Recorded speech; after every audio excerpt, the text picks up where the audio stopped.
Hi, I'm Nicholeen Peck, and I teach all over the world about parenting, good communication, how to build strong family bonds, and child development, all through the lens of the principle self-government. And in this video, we're talking about the Calm method that teaches respect without punishment. In this video, we're going to be talking about the respect problem that's happening in a lot of people's households and the way that they're handling it that might not be a good solution. We're going to talk about some successful solutions, including a story from somebody who's tried something new and what you can do at your house.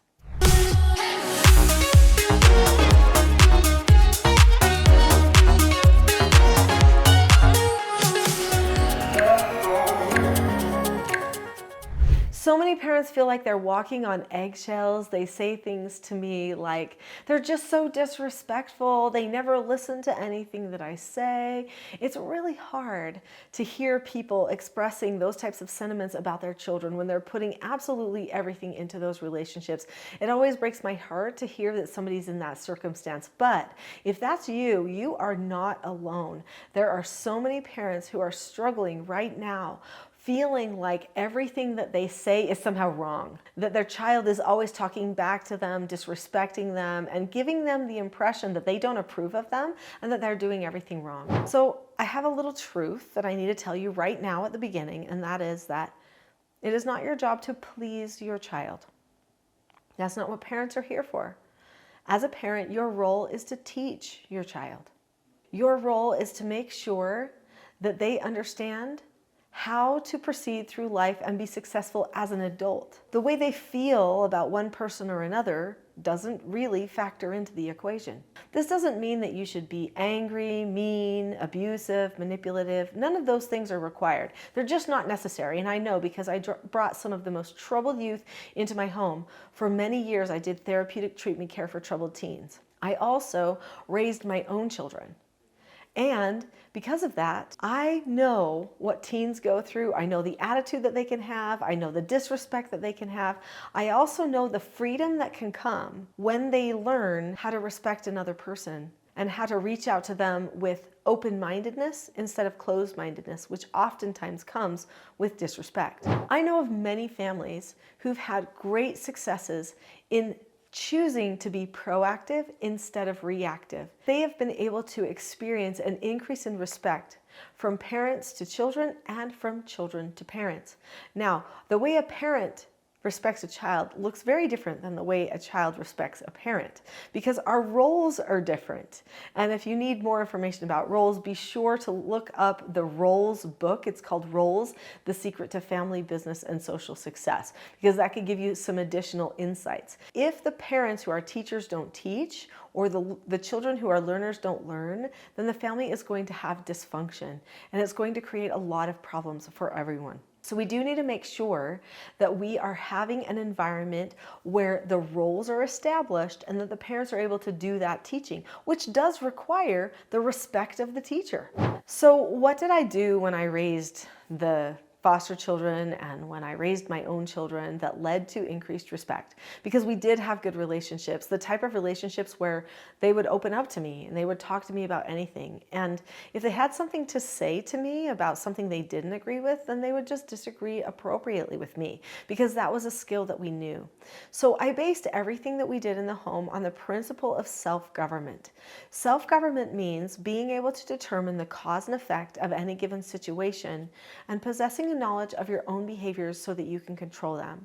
So what that means is that you understand cause and effect in your own behaviors, in your own choices, and in your own relationships. It also means that you regularly analyze yourself and prepare for what will make you successful. So you say, this is the direction I think I need to go to accomplish my goal or to become the person I know I ought to be. And then if you find yourself going off that path, then you course correct and bring yourself back onto the path. So what does it take to make an environment where a person can learn self-government? Well, we realized we needed to make a full structure in order to live the principle. It all needed to go back to what the family had decided to do proactively. Our family created a family vision. We looked ahead and said, what type of a family do we want to be 20 years in the future? And here's an exciting bit of news. In just a few months, that 20-year vision is going to be realized. Is that amazing or what? I'm so excited. Our family has been working forever, for 20 years now, for this vision. And guess what? We are the best of friends. We can talk about anything. We are doing things in the world. My children are making positive influence in the world wherever they go. This was stuff that we talked about, that we planned for when we created our 20-year vision. This book here, Parenting a House United, will take you step by step through how to create a family vision for yourself. So if you want more information on that, check that out. There's also some YouTube videos on it here on this channel. First, we created a plan, and after that, we decided how are we going to check up on the plan. So we determined that we would have regular meetings together as a family. This book also helps you know how to have a family meeting without having a family fight, and how to respect each other in the meeting, because we set time limits, we give everyone a chance to lead out in the meeting, we make sure that we don't single people out in the meeting, we solve problems together with a certain method during that meeting. That's another helpful thing, and it helps us recognize what we are doing when we are having interactions as a family to see if we're getting closer to that goal of becoming that family that we created that 20 years ago. Our family still has family meetings, but I'll tell you one thing that we do more than anything, and that is that we have open, good communication. We can talk about anything, and that's because none of us take correction personally. We know that correction's part of being self-governed. It's part of living your life. And sometimes you have to get feedback in order to improve yourself and to become a better version of you. Do you know how amazing it is to have men and women, grown adults, all together in a group who know how to take correction from each other? This is actually really rare, because many adults are too proud to take correction from other people. You have to be trained to learn how to do that, especially when you have such a strong-willed group of people like my family is. So there were key things that we did when the children were growing up that led to them becoming the adults that they are today, and increased the respect in our family. And as we taught all of these skills to our children, we did not need to focus at all on punishment. I don't like the idea of punishment. It seems to carry with it a vindictive quality, like somebody wants to have somebody else feel pain just because they experienced something that might have felt painful or uncomfortable or frustrating. But that's a manipulative approach to parenting and is not going to be effective in the long run. So what we did instead was we established clear skills, like the 4 basic skills of self-government, which teach following instructions, accepting no answers and criticism, accepting consequences, and disagreeing appropriately. We also taught our children all 5 teaching styles that we would use as a parent if we were going to correct problems such as dysregulation, out of control behavior, disrespect, like talking back, anger, rudeness, all those types of things we had a plan for.